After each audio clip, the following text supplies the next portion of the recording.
नमस्कार। News times की इस बुलेटिन में आप सभी का स्वागत है। आपके साथ मैं तृप्ति विश्वकर्मा। आइए खबरों का सिलसिला आप शुरू करते हैं। भारतीय जनता पार्टी में वापसी करने वाले पूर्व मंत्री और मझगांव विधानसभा के पूर्व विधायक बड़कुंवर गागराई का अभिनंदन किया गया। इस मौके पर बड़कुंवर ने कार्यकर्ताओं को प्रेरित करने के साथ ही राज्य सरकार पर भी निशाना साधा। बड़कुंवर गागराई के संगठन में वापसी से पश्चिमी सिंहभूम जिले में भाजपा के मजबूत होने की संभावना जताई जा रही है। पिछले 10 सालों में भाजपा यहां लगातार कमजोर हुई है। बड़कुंवर गागराई खुद भी लगातार 2 बार चुनाव हार चुके हैं। ऐसे में उनके लिए बड़ी चुनौती है। खुद भी चुनाव जीतना है और संगठन को भी पुरानी स्थिति में लाना है। पूर्व सांसद लक्ष्मण गिलुआ के निधन के बाद पश्चिमी सिंहभूम में बड़कुंवर गागराई को एक सक्षम नेता के रूप में देखा जा रहा है। 2024 में लोकसभा और विधानसभा का चुनाव होगा। कोल्हान की सभी 14 विधानसभा सीटों पर संगठन को एक बार फिर से मजबूत करने के लिए बड़कुंवर गागराई ने पार्टी के पदाधिकारियों और कार्यकर्ताओं से अपील की। उन्होंने कार्यक्रम के दौरान कार्यकर्ताओं में जोश भरने का काम किया, बूथ कमेटी को फिर से मजबूत करने की अपील की। साथियों, आज भारतीय जनता पार्टी को कैसे आगे बढ़ाने इस पर चिंता करने का समय है और हमारे लिए चुनौती है, खास करके कोल्हान के लिए। राजनीतिक दल को कब आकलन किया जाता है? जब चुनाव होगा। जिस दल को ज्यादा बहुमत मिलेगा, जिसका सदस्य ज्यादा होगा, विधायक संसद ज्यादा होगा, उसको ताकतवर के रूप में हम लोग देखते हैं। लेकिन हम विश्व की बड़ी पार्टी के कार्यकर्ता है साथियों। आज हमारे पास चुनौती है कि हम 14 के 14 सीट में हम शून्य पर हैं। चुनाव हारे, मैदान नहीं हारे हैं साथी हम सभी। और जिस तरह से सरकार काम कर रही है, इस जिला में मुद्दा ही मुद्दा है। इसलिए मैं जिलाध्यक्ष से आग्रह करना चाहूंगा, आप कार्यक्रम बनाइए। कार्यक्रम को लेकर के आम जनता तक जाएंगे, एक एक कार्यकर्ता को साथ में लेकर चलेंगे। साथ कार्यकर्ताओं को एकजुट करने की कोशिश के साथ ही बड़कुंवर गागराई ने राज्य सरकार के कामकाज और प्रशासनिक व्यवस्था पर भी हमला करना शुरू कर दिया है। उन्होंने कहा कि जनता का पैसा जनता की जरूरत के हिसाब से खर्च होगा, लेकिन यहां जनप्रतिनिधि और प्रशासन की मिलीभगत से जिला मिनरल फाउंडेशन ट्रस्ट के पैसे का बंदरबाट हो रहा है। भारतीय जनता पार्टी ऐसा कतई नहीं होने देगी।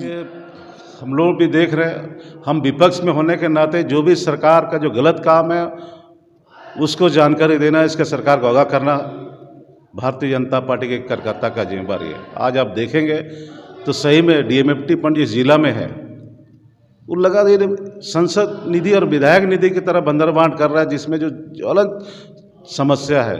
जो आज देखेंगे सरंडा जंगल में जाएंगे, पीने का पानी नहीं है, आने जाने का रास्ता नहीं है। जो जरूरी चीज़ है उस पर योजना, उससे पैसा नहीं लगाया जा रहा है। देखेंगे प्रशासनिक पदाधिकारी और जनप्रतिनिधि मिल करके पैसा को बंदरबांट कर रहा है। इस हम लोग बंदरबांट करने नहीं देंगे। जो जनहित में जो जरूरत होगा उसी पे हम लोग पैसा लगाने का भी करेंगे, क्योंकि झारखंड राज्य में स्थानीय नीति बनाने की मांग के साथ मगही और मैथिली भाषा को क्षेत्रीय भाषाओं की सूची से हटाने की मांग अब पश्चिमी सिंहभूम जिले में भी उठने लगी है।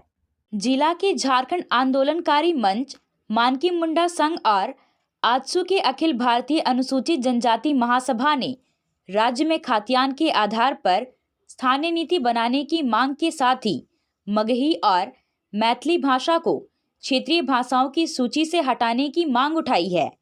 झारखंड आंदोलनकारी मंच के जिला संयोजक सह मानकी मुंडा संघ के केंद्रीय महासचिव और आजसू के अखिल भारतीय अनुसूचित जनजाति महासभा के झारखंड प्रदेश संयोजक बिरसा मुंडा ने कहा कि जल्दी तीनों संगठन के द्वारा इस मांग को लेकर आंदोलन की रूपरेखा बनाया जा रहा है और जल्दी पूरे जिले में इस मांग को लेकर आंदोलन होगा।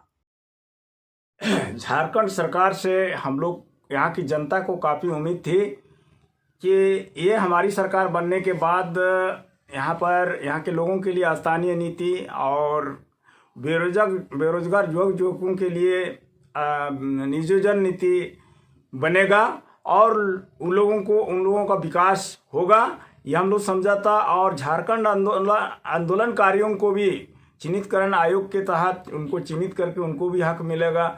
और यहाँ जो आंदोलनकारी है, जंगल आंदोलन के तहत जो वन अधिकार कानून 2006 के तहत जो कानून बना है, उनको जो पट्टा मिलना नियमन उनको भी मिलना चाहिए। और पट्टा में भी कटौती हो रहा है, इस सब में भी सुधार होना चाहिए।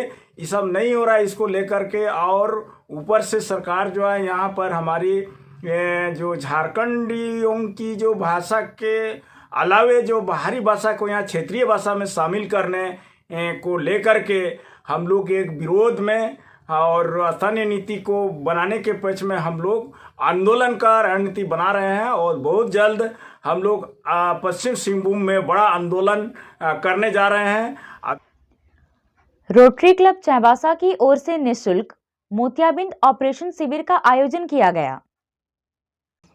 165 व्यक्तियों ने अपना निबंधन करवाया और परीक्षण के बाद उपयुक्त पाए गए 64 व्यक्तियों का डॉक्टर संजीव कुमार तिरिया द्वारा ऑपरेशन किया गया। शिविर का आयोजन एसआर रुंगटा ग्रुप के सौजन्य से किया गया। 2 दिवसीय शिविर का उद्घाटन जिला भू अर्जन पदाधिकारी एजाज अनवर ने किया।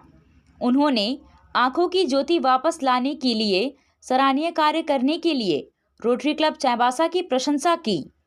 क्लब के अध्यक्ष महेश खत्री ने बताया कि रुंगटा ग्रुप की ओर से ज़रूरतमंद लोगों के लिए चिकित्सा व्यवस्था होती रहती है। इस बार भी दूर दराज गांव के लोगों को इसका लाभ मिल रहा है।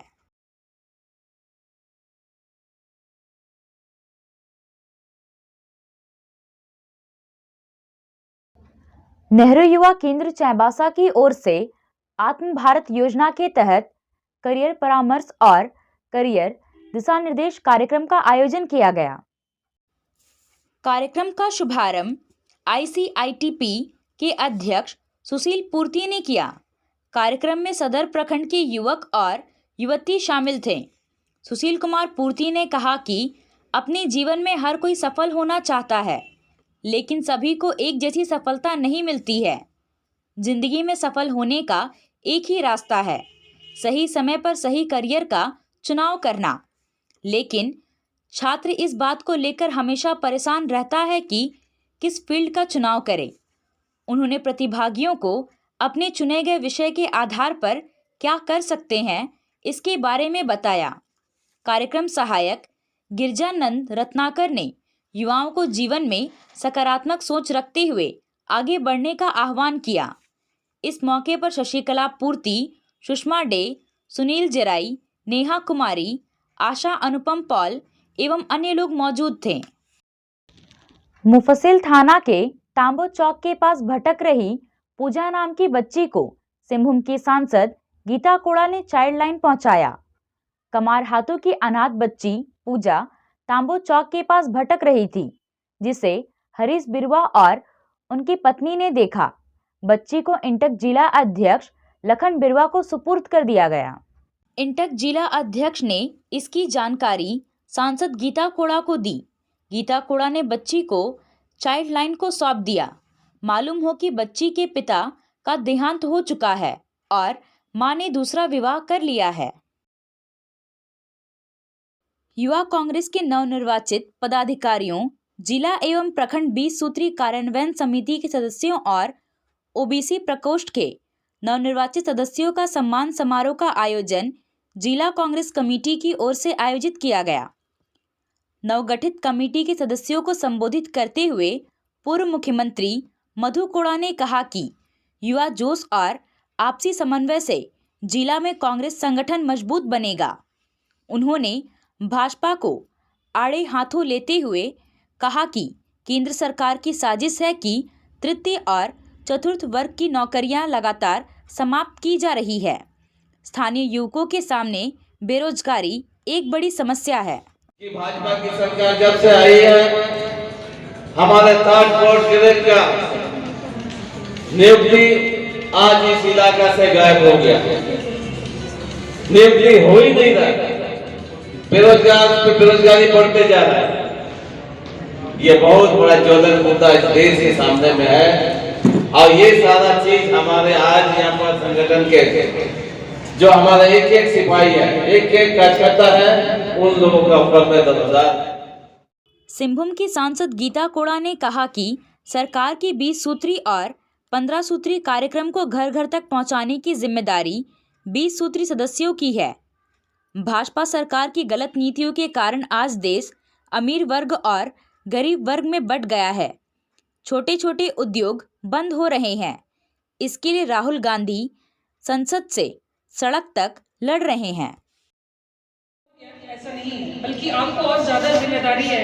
20 सूत्री के जितने भी सदस्य हैं उन लोगों की ज्यादा जिम्मेदारी बनती है कि प्रखंड में जो योजनाएं आ रही हैं उसे सही रूप में गांव के अंतिम व्यक्ति तक पहुंचाना। ये बहुत बड़ी जिम्मेदारी है आप लोगों को। तो इसलिए मैं सभी 20 सूत्री के हमारे सभी सदस्यों से ये कहना चाहूंगी कि जागरूक रहे, सतर्क रहे। कई सारी ऐसी योजनाएं हैं जिसके बारे में आपको पता भी नहीं है और कोई बताना भी नहीं चाहता, लेकिन उन सभी चीजों को खोद के निकालना है और उसका लाभ सीधे जनता को पहुंचाना है। अभी के लिए बस इतना ही। कुछ और खबरों के साथ हम फिर हाजिर होंगे। तब तक न्यूज़ टाइम्स की पूरी टीम को दीजिए इजाजत। नमस्कार।